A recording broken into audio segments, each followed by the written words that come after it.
Desde tiempos inmemoriales, la existencia del vampiro o la vampiresa alcanza su razón de ser succionando sangre.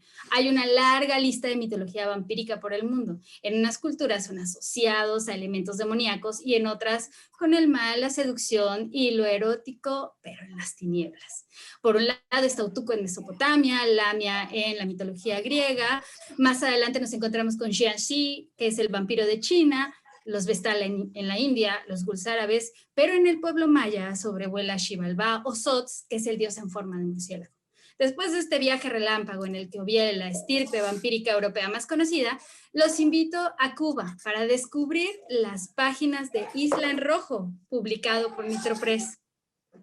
Y nos acompañan el día de hoy Rafael Grillo y Mauricio Vares, quien fue el encargado de hacer esta compilación de relatos chupasangre.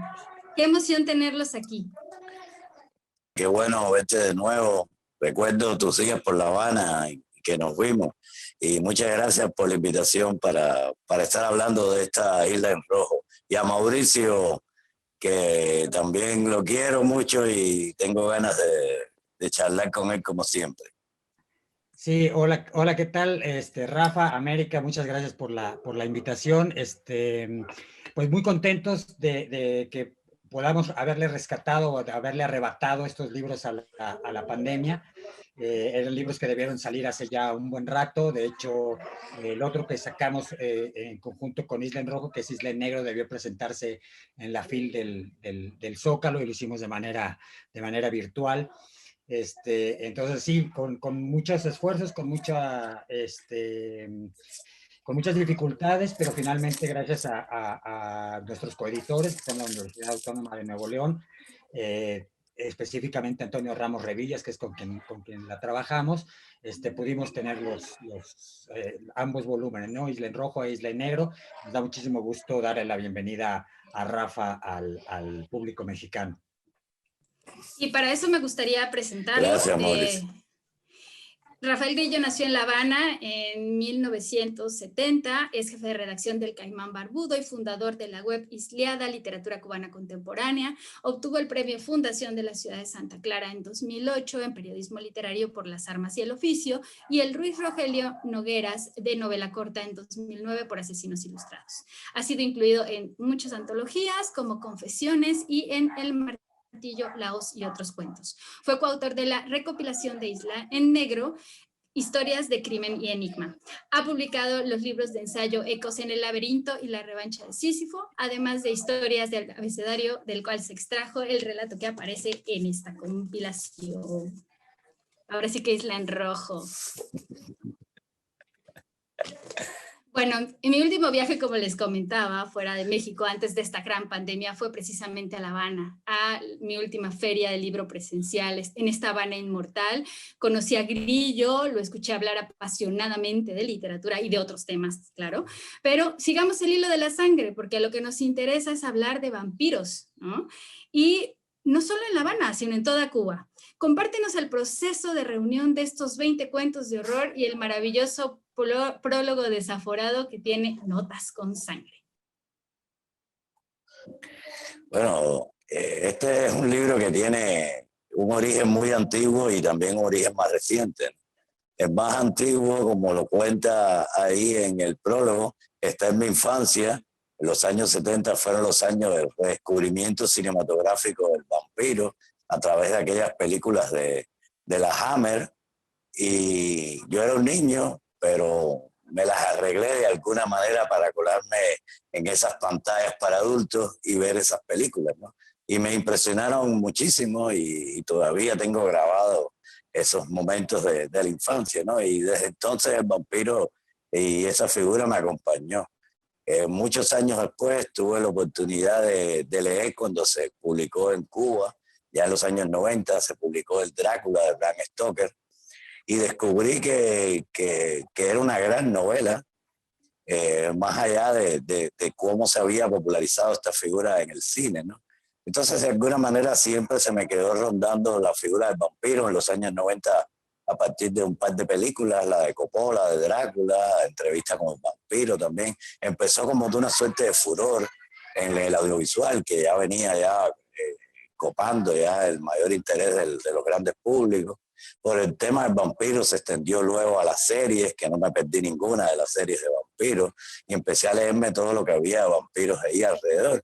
Y hubo un momento en que me nació la curiosidad de saber si esa fiebre vampírica también había llegado a Cuba. Yo soy, además de escritor, soy un editor, soy una persona más muy interesada por lo que se está escribiendo en Cuba. Y el hecho de que me diera a mí también por escribir una historia de vampiro, que es la que está incluida ahí en el libro, ¿no?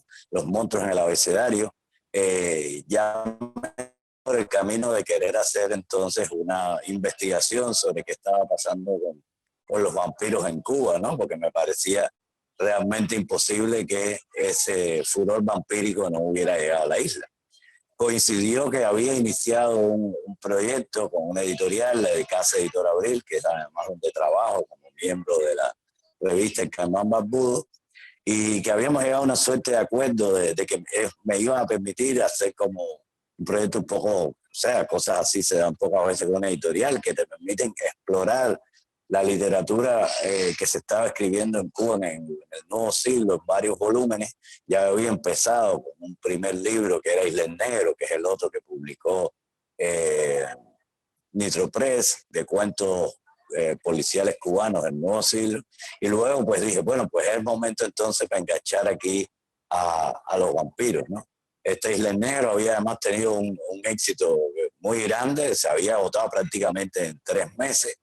La editorial quiso aprovechar el filón. Yo quería mantener la misma profundidad en esta nueva antología, ¿no? De que más allá de una reunión de cuentos fuera una exploración bien fundamentada, bien introducida, que todo lo que había sucedido con el género policial en este caso y con el tema del vampiro en Cuba estuviera puesto y lo que estaba alrededor del tema del vampiro, o sea, el género, el fantástico, el terror.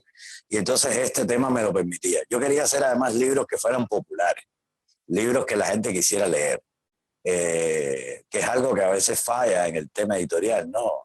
Y yo quería hacer libros que realmente los lectores buscaran, quisieran leer. Y entonces por eso fue que entonces este proyecto se amplió desde el tema de lo policial a luego del vampiro y luego un tercer libro que salió después, un año después de este de los vampiros, me refiero al caso de Cuba, que se llamaba Isla en Rosa, que era sobre el tema romántico, ¿no? Que también ustedes saben que, bueno, la novela romántica es otro de los grandes hits, ¿no? De los grandes temas así que el mercado persigue mucho. Y entonces esa era la idea, era hacer no una antología del cuento cubano, unas antologías del cuento cubano contemporáneo, así con los grandes temas esos más sofisticados, sino cosas que la gente quisiera leer y que de paso ya me sirvieran para explorar la literatura cubana contemporánea y la manera en que se imbricaba también las características particulares de la literatura en la isla, que es muy intrafrontera, se hace para editoriales, que tenemos en el patio para el público lector cubano, tiene pocas oportunidades de salir fuera de la isla, salvo, digamos, en las ferias, que hay posibilidades a veces de llevar algo de lo que se hace en Cuba. Pero bueno, esas características de la isla también moldearon el concepto de las antologías. Por eso es esta idea de las islas, ¿no? O sea, Cuba como una isla, que es también una isla en el mundillo editorial, no solamente en el sentido geográfico, ¿no? Sino que lo que pasa en Cuba, como dice el refrán, se queda en Cuba, ¿no? Salvo algunos pocos autores cubanos que son conocidos por sus contratos con grandes editoriales, como el caso de Padura, Pedro Juan Gutiérrez, etc. Y entonces esa era la idea. O sea, a mí ya el vampiro ya me perseguía, esta idea del vampiro, me gustaba la idea y empecé a buscar libros con vampiros. Hay una cosa que quiero aclarar sobre el tema de las 3 islas, o sea, es que no son antologías por encargo, o sea, yo no salí a llamar a autores ni le pedí cuentos a autores y les dije, mira, escríbanme algo de esto, sino que busqué libros que me puse a buscar en todo lo que estaba publicado ya. De hecho, la mayoría de los cuentos que están en las 3 antologías son cuentos ya publicados. Me puse a hacer una selección, porque me perseguí un poco esa idea de que antología, en su sentido etimológico original, quiere decir flor selecta, ¿ya? Y entonces era como hacer una selección de lo que hubiera pasado por ahí, que fuera lo más inclusiva posible, porque quería tener autores de todas las generaciones, no quería ser tampoco una antología exclusivista de solo los grandes autores, sino quería que fuera inclusiva, pero que a la vez fueran textos que tuvieran determinada calidad literaria. Y lo otro es que hay una suerte de dramaturgo interior que tengo yo, que hace que a la hora de montar cualquier cosa, cuando hago la revista de Karmapa Bus, sucede lo mismo. La gente lee la revista y siente que es como si fuera una novela, ¿no? Aunque fueran artículos y cosas de temas distintos, sino que hay como una corriente subterránea. Y de alguna manera eso también era la idea a la hora de montar los cuentos, ¿no? De las distintas antologías. Y bueno, me voy a callar yo y dejar que tú hagas preguntas, porque si no, yo hablo los 45 minutos y no te dejo que preguntes nada. Así que prefiero que entonces ya sigamos hablando con el hilo que tú vayas armando de la sangre, ¿no? No, pero escucharte es maravilloso, como platicábamos un poquito antes de conectarnos. Y, por ejemplo, en tu selección, me gusta mucho cómo nos das todas las pistas, cómo sabemos de tu bagaje, cómo conocemos desde la premodernidad, que podemos imaginarnos al vampiro de Polidori, hasta la posmodernidad, hablando de la saga de Crepúsculo. Eso de los libros populares es maravilloso y es necesario. Entonces, me gustaría preguntarte, más allá de los estadios intermedios donde siempre tocamos al Drácula de Bram Stoker, que se convirtió como nuestro emblema gótico, esta búsqueda de los libros, de este sentimiento y de estos efectos del caos en la isla, porque no solo suceden en La Habana los cuentos, me gustaría saber cómo decidiste seleccionar, por ejemplo, a estos vampiros insulares. ¿Dónde colocarías a estos personajes de esta selección de cuentos, no? Porque son muy diferentes entre sí. Hay un hecho maravilloso, y es que el origen de la cosa vampírica en Cuba, en la literatura, parte de un gran equívoco. Porque hay Goethe tiene un poema, que es un poema de tema vampírico, y es un escritor cubano de la primera mitad del siglo XIX, que se llama José María Heredia, que es muy celebrado en Cuba como poeta, como figura del romanticismo, pero también como patriota. Heredia hace una traducción al español de ese poema de Goethe, y al hacer esa traducción al español le quita el tema vampírico. Se queda, toda la sugerencia vampírica se queda en una historia de amor. Y eso es un detalle que para mí me resultó maravilloso, ¿no? O sea, porque era una traslación de lo europeo y era un cambio, o sea, estaba trastornando lo que había nacido dentro del mito europeo. Y ese descubrimiento fue mi punto de partida a la hora de concebir esta investigación histórica. Yo soy un devoto de Heredia, lo había leído muchísimo, acababa de hacer un ensayo sobre el periodismo de Heredia y había descubierto esto. Y entonces eso era otra de las cartas que yo tenía bajo la manga, ¿no? A la hora de armar mi antología. Y entonces, de alguna manera, la tesis que también recorre la manera en que los cuentos se articulan es el vampiro criollizado o cubanizado. O sea, como Cuba, el hecho de que además el mercado le toque de refilón y todas estas olas posmodernas le toquen de refilón, muchas veces le toquen tardíamente, le lleguen después y todo esto. Te decía que el Drácula de Bram Stoker no se publicó en Cuba hasta finales de los años 90. Era también otra de las cosas que era importante. O sea, si te fijas en los cuentos, hay una manera de asumir el vampiro en que pocas veces hay un intento de tomar el mito tal como está construido y como está, digamos, explotado comercialmente, para aprovechar eso, sino todo lo contrario. O sea, es como una apropiación del mito literario y trasladado a lo cubano. Hay un antecedente importante de esto también ya en la literatura cubana de los años 80, que es un personaje que también está mencionado en el prólogo, que se llama Oscar Hurtado, que tiene un libro maravilloso que se llama Los papeles de Valencia en mudo, pero también tiene un poema que se llama La ciudad muerta de Coral, que es realmente la primera aparición así pura y dura de vampiros en la literatura cubana. Oscar Hurtado, que es un personaje hoy injustamente olvidado por, bueno, los avatares que ha tenido la literatura de género en Cuba, que no sé si sucederá igual en México, pero bueno, la literatura de género en Cuba, y también el prólogo abunda sobre eso. La literatura del fantástico, no sé qué, ha vivido sus épocas de ser apartada por razones que van desde literarias, culturales, políticas, de todo tipo. Y entonces este señor, Oscar Hurtado, en los años 80 retoma el tema del vampiro. Él era una personalidad muy interesante que hasta incluso pensaba que su abuelo había sido un vampiro de verdad, ¿ya? Y entonces todo eso me fue infiltrando mi imaginación a la hora de pensar qué cuentos escoger acá y cómo irlo armando de alguna manera esta antología, de manera tal que los que leyeran el libro sintieran de que no les estaban pasando gato por vampiro, pero que a la vez sintiera que estaba leyendo algo distinto, ¿no? Y que estuviera leyendo algo muy particular de una literatura muy particular como es la cubana. Esta pregunta va para los dos. Voy en desorden. El cuento de la Divina Trinidad. El estilo de Lorenzo Lunar es inconfundible. El barrio, el Tao, Totico la ciencia, los colmillos, lo vampírico. O sea, esto nunca fue binario. Esto, la diversidad sexual es un festín para los vampiros, ¿no? Cuéntenos los dos como editores cuando leyeron este cuento. Creo que me encanta empezar por él porque habla mucho de cómo es este vampiro insular.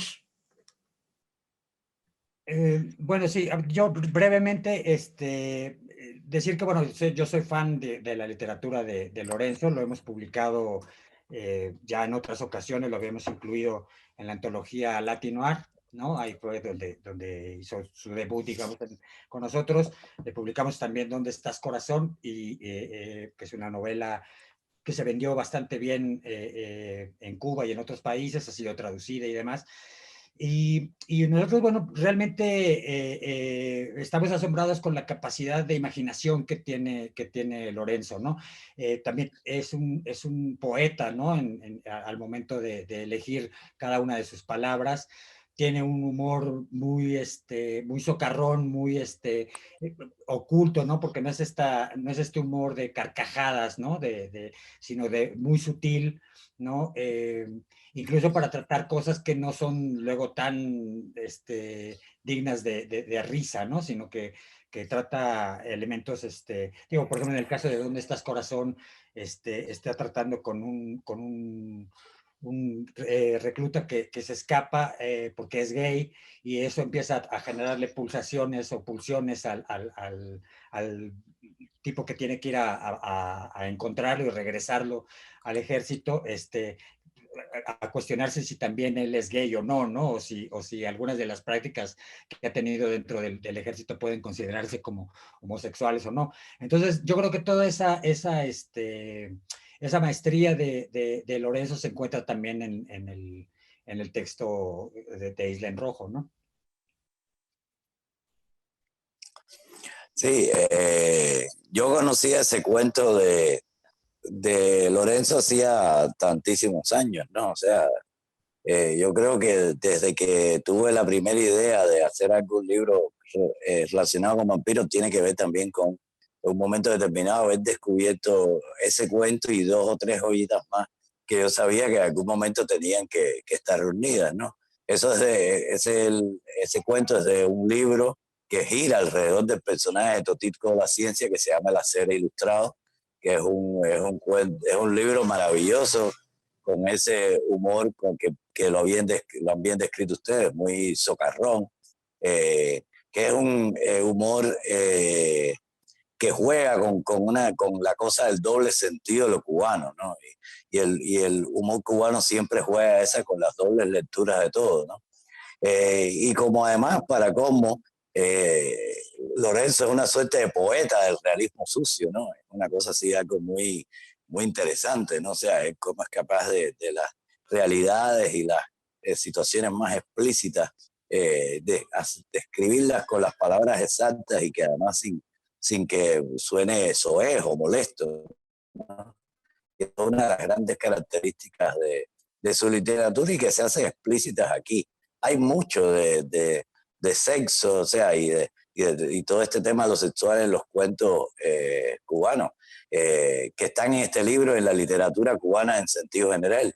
Yo no soy de aquellos que nacionalistas ultranzas o chauvinistas de que quieren realzar a partir de cualquier cosa, no es la cosa esa erótica del cubano, pero es una realidad que en la literatura nuestra esa es una corriente que mueve y hace muy atractivo también la manera de escribir de los cubanos y en el caso de Lorenzo la sabe explotar muy bien. Hay otros cuentos ahí, por ejemplo, el cuento de Jos, 169, que también es un cuento donde está manejado el erotismo y donde también hay mucho humor, y en el que, por cierto, manejan hasta una figura de la mitología prehispánica y de ustedes en particular, mexicana, y hay varios relatos ahí en que están jugando con este tema de lo erótico y también el tema del humor, porque hay otra realidad que tiene que ver con la apropiación del cubano en Cuba, del vampiro en Cuba. Y hay un precedente que es importantísimo y él no es literario sino cinematográfico. Juan Padrón, que es un gran realizador cubano fallecido el año pasado de dibujos animados, que creó un personaje de un mambí, o sea, de un patriota que se llama Elpidio Valdés, es también autor de uno de los más extraordinarios dibujos animados y el mejor que se haya hecho sobre vampiros indiscutiblemente en ninguna parte, que se llama Vampiros en La Habana. Vampiros en La Habana es un largometraje de dibujos animados que se hizo en Cuba en los años 80, que es una historia de vampiros europeos que llegan a La Habana, no sé qué, que en mi cuento está dedicado a Juan Padrón porque hay personajes ahí de ese dibujo animado que yo retomo en mi relato. Y el vampiro entonces en Cuba está sumido, como decimos nosotros los cubanos, desde el relajo en su apropiación por los cubanos. O sea, el vampiro es inevitable cuando uno piensa en vampiros en Cuba, acordarse de Vampiros en La Habana de Juan Padrón y este dibujo animado que si en México no lo conocen y si ustedes no lo han visto, les digo que es imperdible y tienen que verlo, o sea, porque es una cosa extraordinaria. En la escuela de cine aquí en México, una de las primeras cosas que te ponen es la película de Padrón. Entonces, ahí, por eso justo todos tenemos esa referencia, pero quiero que hablemos en orden alfabético, justo de las letras de aquellos personajes que tienen especial fascinación por este tejido líquido que circula por los capilares y las venas. Pero me gustaría también tener detalles de esta escritura de los monstruos del abecedario, ya que tocas el tema de Padrón, ya que tocas un poco como toda esta trama insólita a través de las letras y en orden alfabético. Cuéntanos, ya hablaste bastante del trabajo de la selección, pero de tu trabajo como escritor. Este cuento también viene de otro libro y de otro proyecto, pero se suma perfectamente para cerrar La Isla en Rojo. Sí, era un viejo proyecto que yo tenía a principios del siglo, desde el año 2000 o 2001. Quería hacer un libro que fuera absolutamente un juego literario, o sea, ser un artefacto. Yo no escribo ni cuentos, ni novelas, ni nada así. Yo imagino como un poco a lo borgiano, ¿no? O sea, eso de imaginarme artefactos, objetos. O sea, el libro como un objeto, algo que se arma, en que las historias van como que van cayendo ahí, ¿ya? Pero parten de una cierta arquitectura, ¿no? Y yo tuve primero en mente la arquitectura del libro y después a partir de ahí quise elaborar las historias. Y las historias tenían que salir de temáticas que a mí me interesaran. Vuelvo con el tema este de lo popular. Y entonces, Historia del Abecedario, primero hice el cuento policial que está incluido en Isla Negro. Después escribí el cuento que era romántico de amor, que está incluido en Isla Rosa, porque esta trilogía, antología, me permitió después desbaratar el libro Historias del Abecedario, que es una trilogía de relatos, desbaratarlo y darle una nueva vida a través de estas antologías, que tenía que ver también con todo este concepto que te digo, de pensar un poco la literatura como un modelo para armar, ¿no? Que eso viene también, no sé, un poco de mis lecturas que fueron, mi formación tuvo mucho que ver con la Nouvelle Vague y con esta novela La vida, modelo para armar, francesa, con el propio Cortázar y todo esto que fueron de alguna manera, el Borges, que lo mencioné ya, que son de alguna manera mis padres literarios, ¿no? Y entonces esa idea experimental de la literatura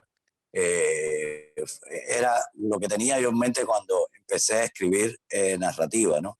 Y han marcado todos mis libros. Mi último libro, por ejemplo, que se ha publicado, que se llama Rebolicuento, estoy usando acá la camiseta, la portada del libro.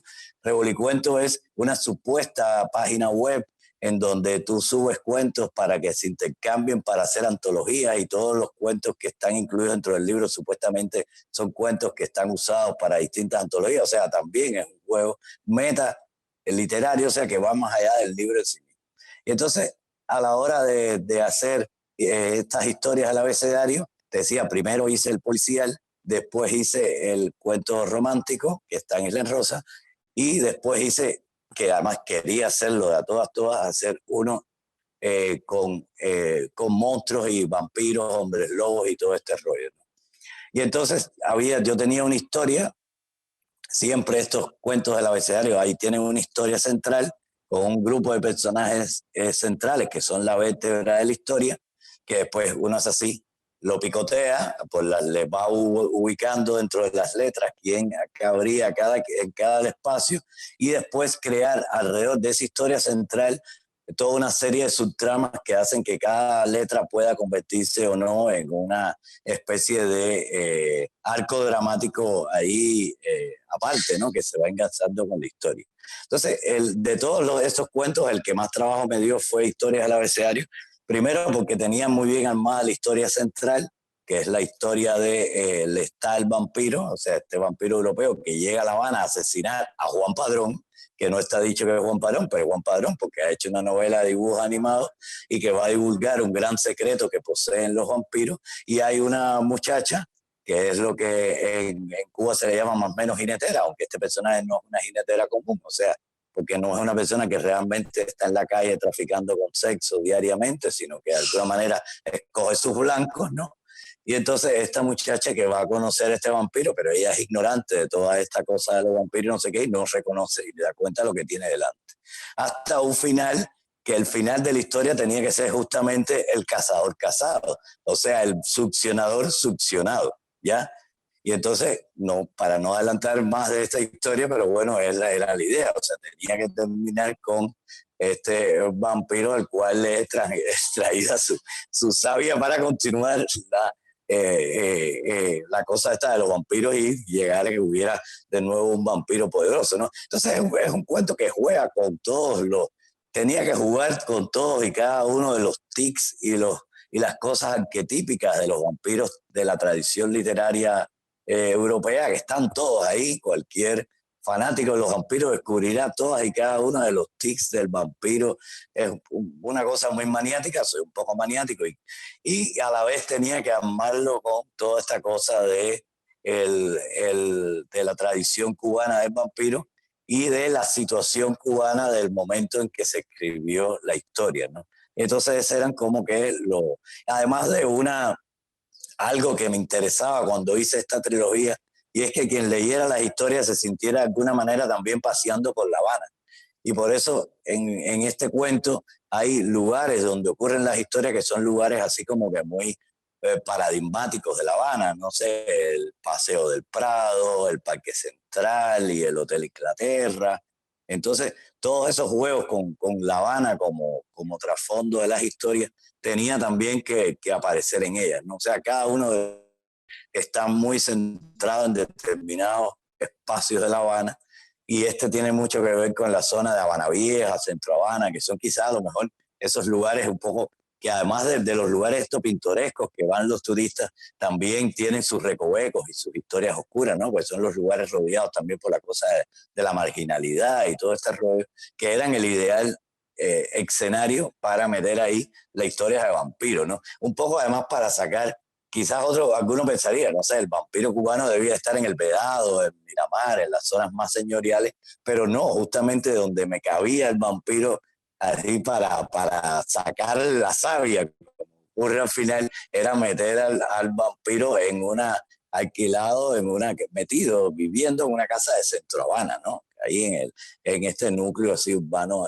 de La Habana. Entonces, sinceramente te digo que fue un trabajo, o sea, yo cocino mucho las historias primero, tenía muy cocinada esta historia cuando me senté a escribirla, había hecho una versión original con la historia en el sentido tradicional, contado el cuento, pero eso no me interesaba, lo que me interesaba era hacer este rejuego literario, y entonces realmente me tomó bastante tiempo concebir un relato que tiene 20 páginas, pero tiene casi 6 años, y un trabajo de investigación tan grande que a la hora de enfrentar prácticamente ya la selección de Isla en Rojo y de escribir y de ordenarla y escribir el prólogo, ya tenía todo eso en la cabeza. O sea, realmente son esa idea de que uno a veces escribe y en cada línea hay condensada muchas horas, mucho tiempo de lectura y de investigación.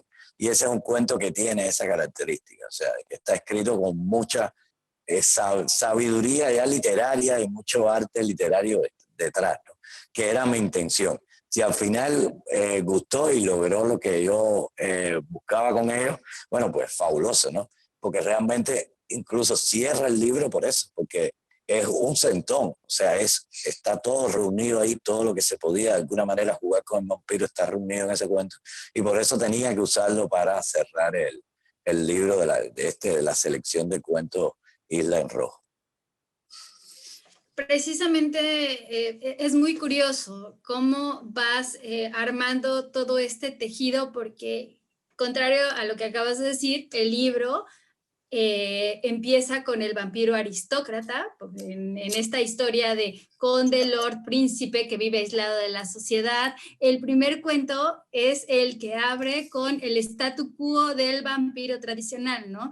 O sea, es el vampiro que, digamos, que altera el orden de una isla que ya estaba en desorden, ¿no? Al final de cuentas, y esto pasa en Café con Sangre. Yo no quiero ir, aunque quisiera hablar de cada uno de los cuentos, justo me encanta cómo tú cierras de una manera con el vampiro que está totalmente alejado de, digamos, del arquetipo, pero se comienza con un cuento que está instaladísimo en el arquetipo. Háblanos un poquito de este vampiro tradicional que abre la selección de cuentos.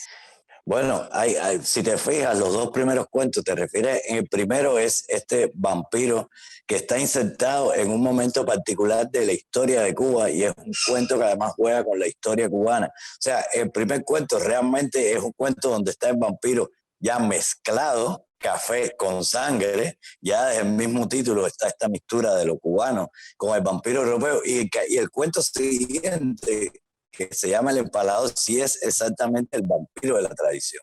Entonces, la idea del libro es un poco ir estableciendo estos juegos entre los vampiros de la tradición y los vampiros asimilados y transculturados, ¿no? Hasta cerrar con mi cuento en donde está el vampiro de la tradición, literalmente, porque él está el vampiro que ha venido a La Habana. Lo que pasa es que él no es transculturado, él es como que destrozado dentro de ese entorno, o sea, casi llega a morir acá adentro y al final esa es la idea, o sea, es como es un vampiro que es el vampiro que no está asimilado, porque es el vampiro europeo al final, el que llega aquí, el que no está asimilado, pero aquí es como que lo destroza la realidad nuestra, ¿no? Entonces era más o menos la idea del cuento. Café con Sangre, te decía, es un cuento que además a mí me gustó mucho usarlo y para introducir, porque es un cuento que además va directamente a la historia de Cuba, porque está hablando de unos episodios particulares de la historia cubana del siglo XIX, de las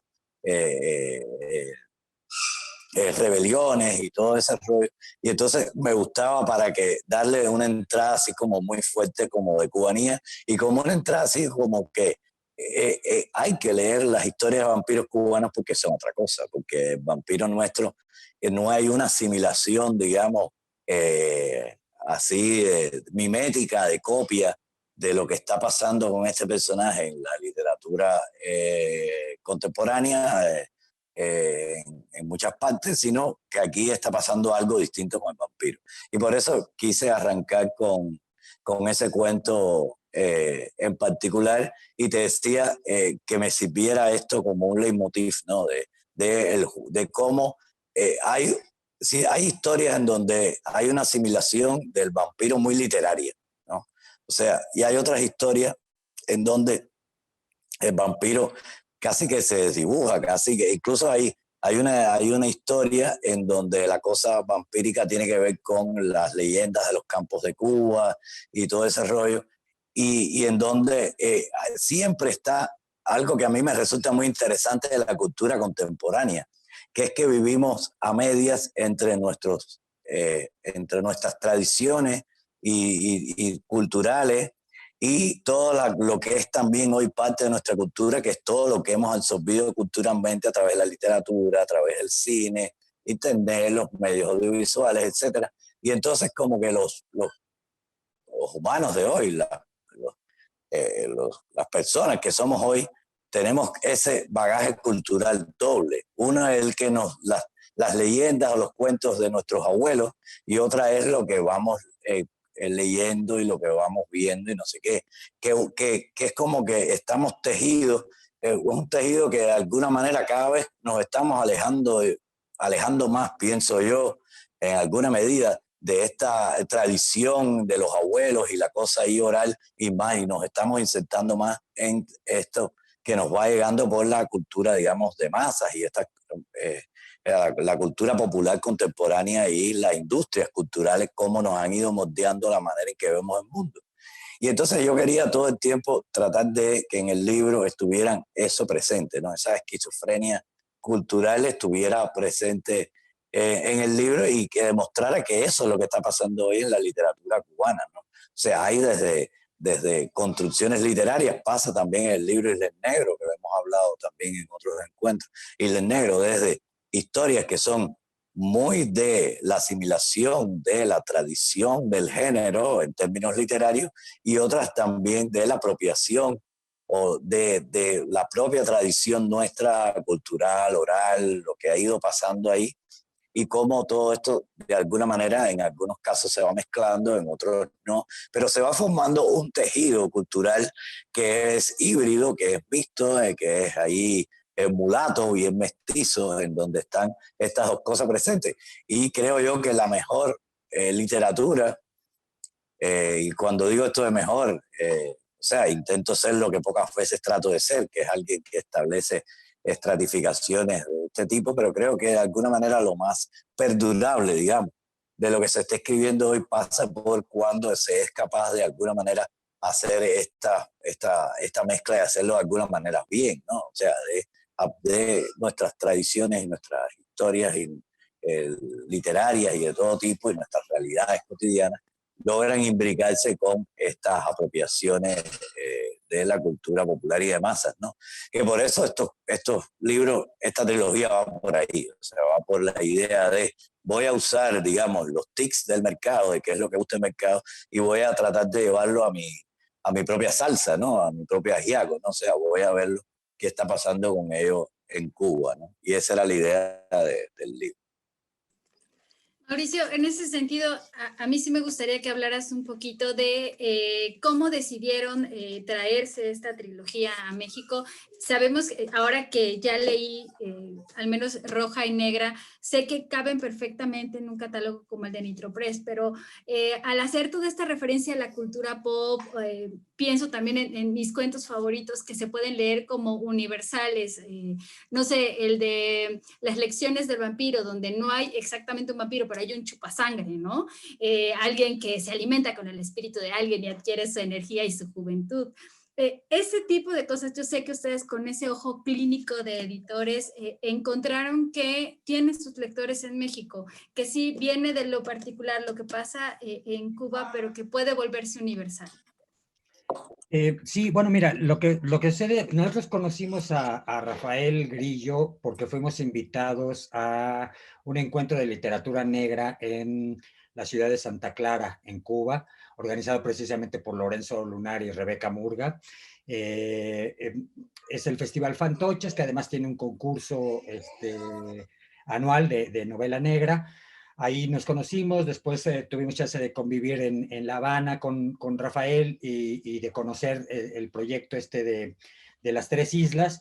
Y nosotros pues establecimos de entrada dos parámetros, o sea, uno, nos interesaba mucho Isla Negro porque caía redondito en la colección Nitro Noir, que es precisamente de literatura negra, ¿no? Criminal, policíaca. Estaba emparentado. Yo sentía además con otro libro que nosotros sacamos más o menos por la misma fecha que Isla Negro salió en Cuba, que fue México Noir, que compiló Iván Farías. Entonces me parece que era como que eran primos, ¿no? O sea, este era el primo mexicano de Isla Negro. Entonces, el primer parámetro era ese, queríamos tener ese libro en el catálogo y queríamos en el otro extremo tener las tres islas, ¿no?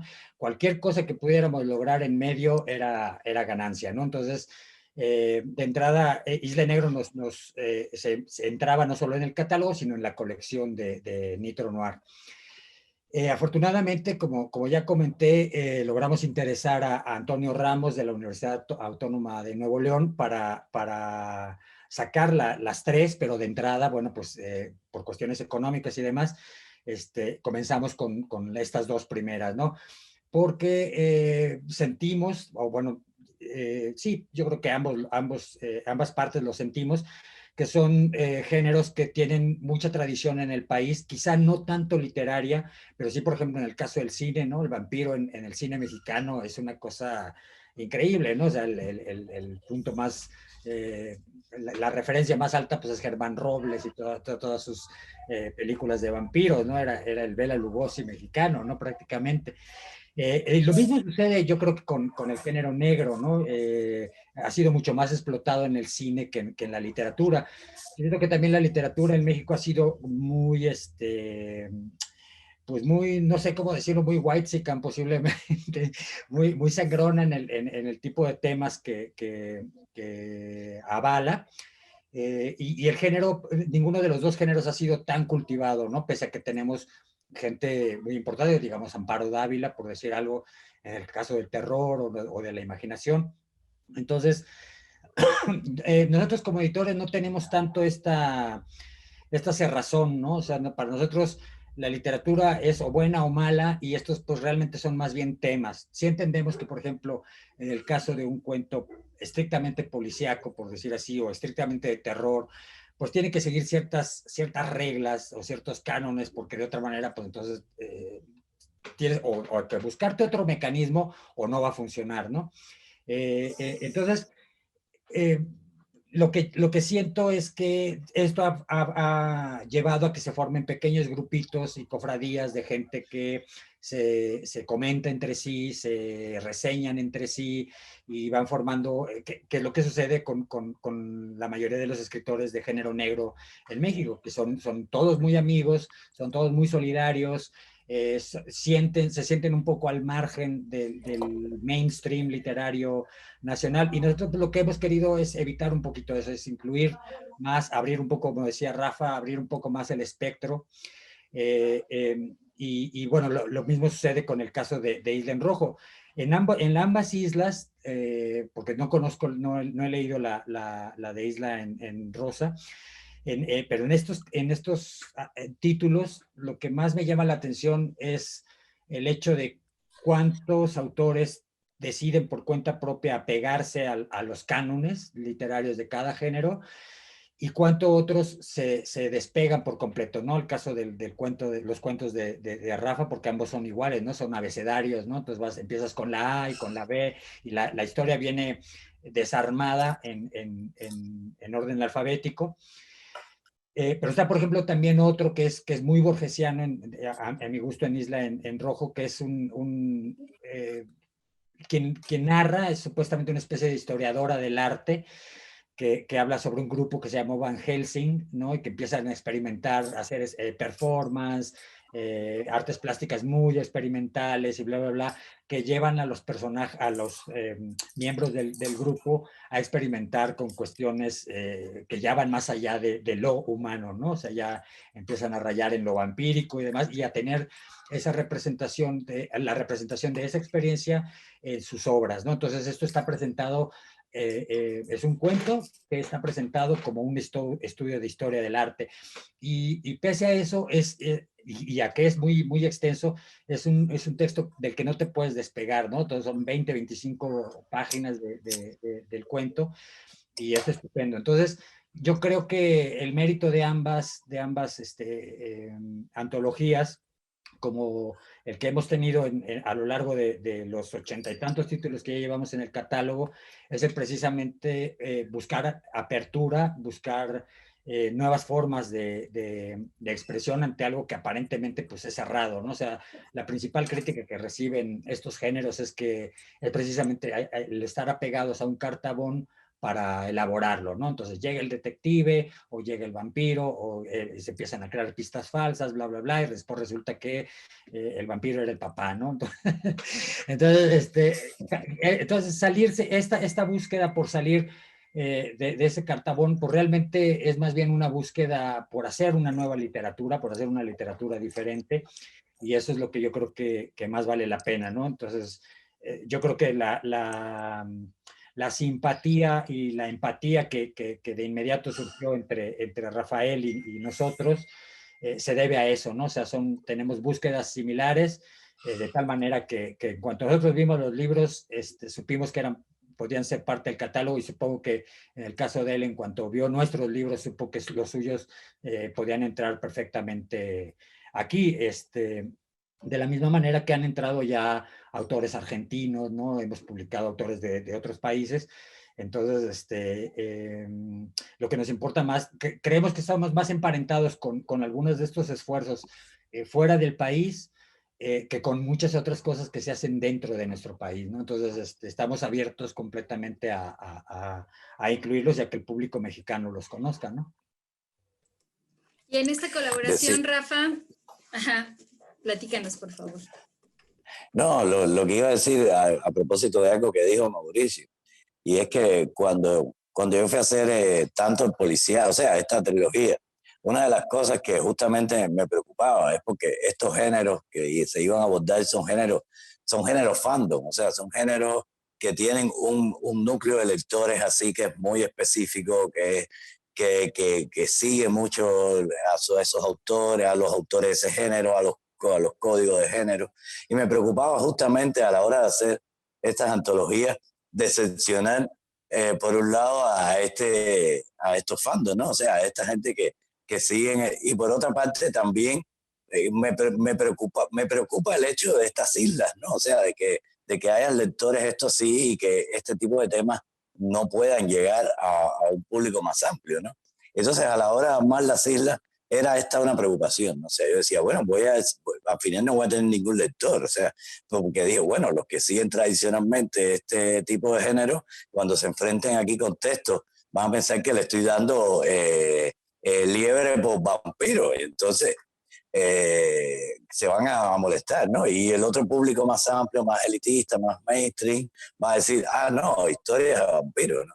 Y entonces lo interesante es que haya sucedido casi prácticamente lo contrario, o sea, de que estos libros hayan abierto el paladar para que lectores de cualquier tipo de percepción de la literatura se hayan acercado a estos libros, y que por otra parte no se hayan sentido del todo decepcionados los fandoms de ese tipo de esta temática, ¿no?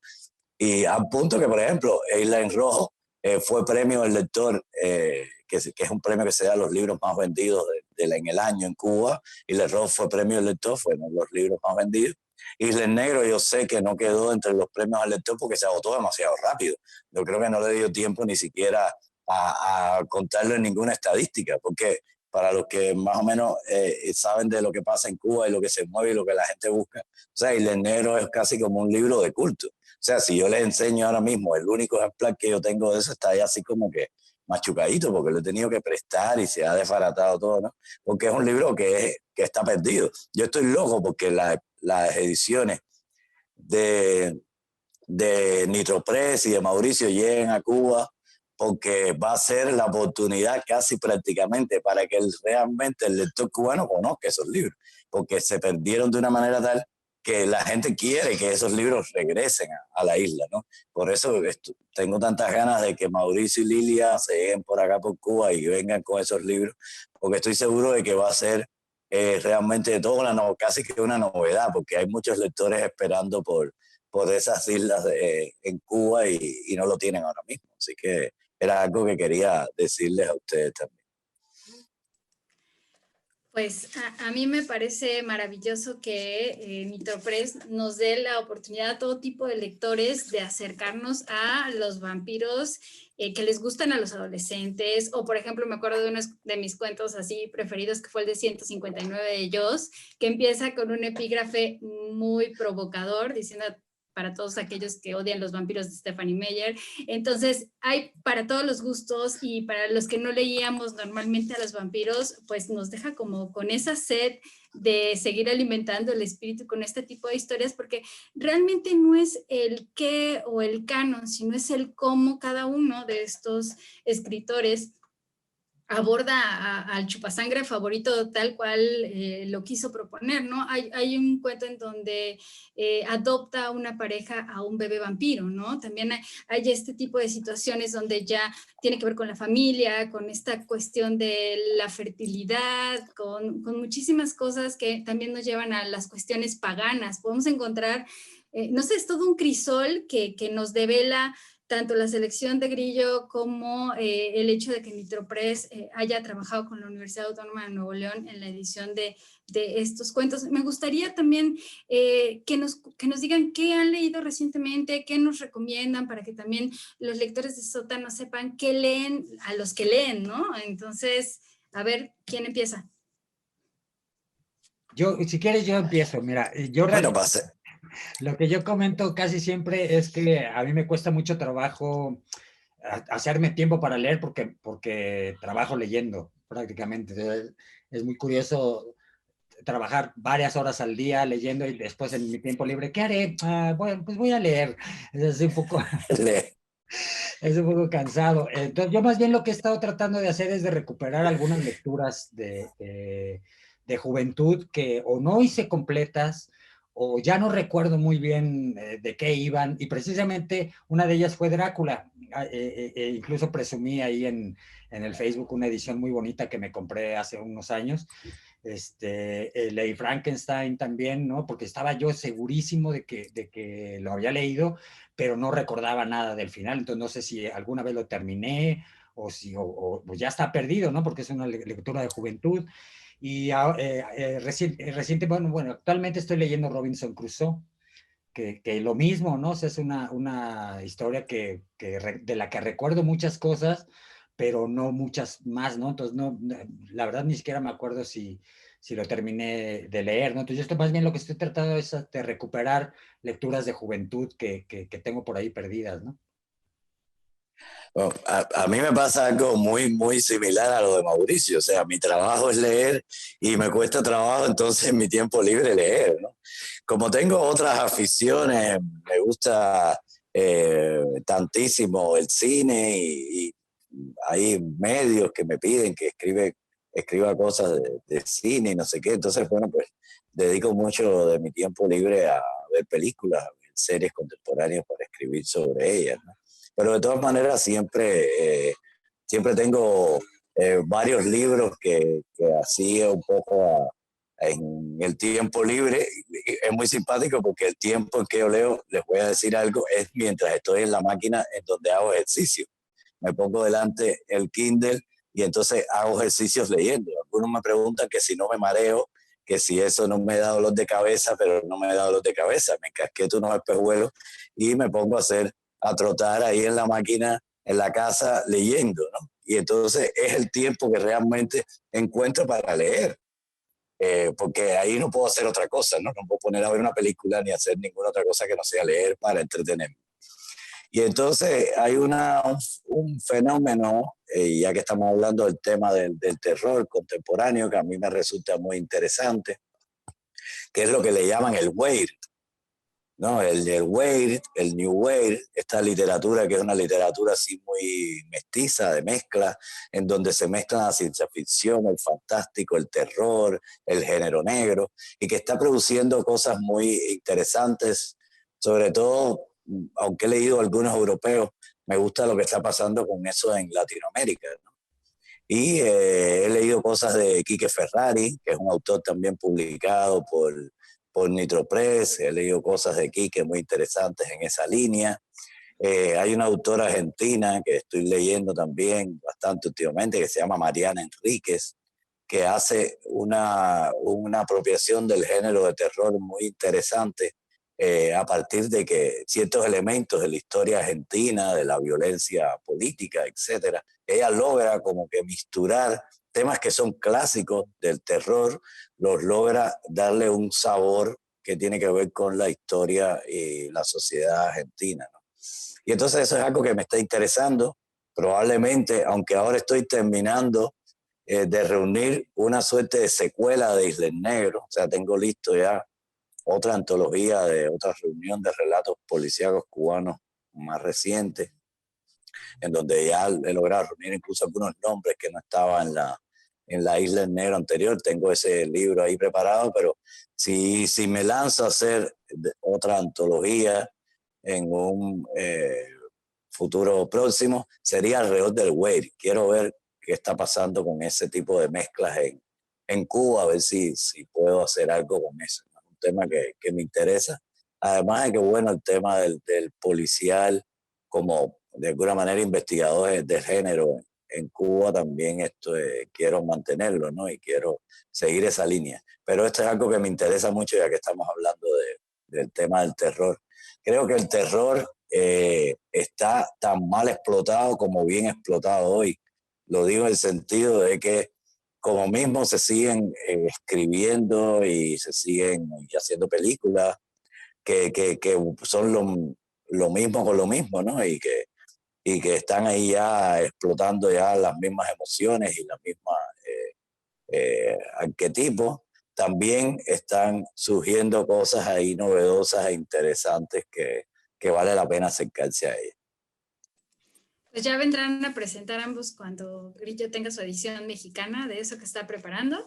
Y lo que se me hace importante es recordarle a todos los lectores que aquellos que sean ultra fans de los vampiros no se van a decepcionar. Aquellos que no teníamos más que la lectura básica de Bram Stoker, nos vamos a pasar un rato divertido. Y aquellos que no saben qué leer y que se pueden atrever sin miedo al género, pues llévense Isla en Rojo, se la van a pasar muy bien. De verdad, es como un recorrido que te lleva por diferentes estados de ánimo, por diferentes piezas, por diferentes estilos. O sea, no hay manera de clasificar este trabajo, y le doy las gracias a Nitropress por traerlo hasta nosotros, y le doy las gracias a Rafael por acompañarnos y por haber hecho esta selección insólita, ciertamente. Y pues les quiero recordar que en Librerías del Sótano contamos con todos los protocolos para cuidarte y seguirnos cuidando. Por favor, leer es esencial. Lo esencial de los libros son sus lectores. Vengan a buscar Isla en Rojo y las demás islas aquí al Sótano. Muchísimas gracias. Gracias, hasta luego. Gracias, hasta luego.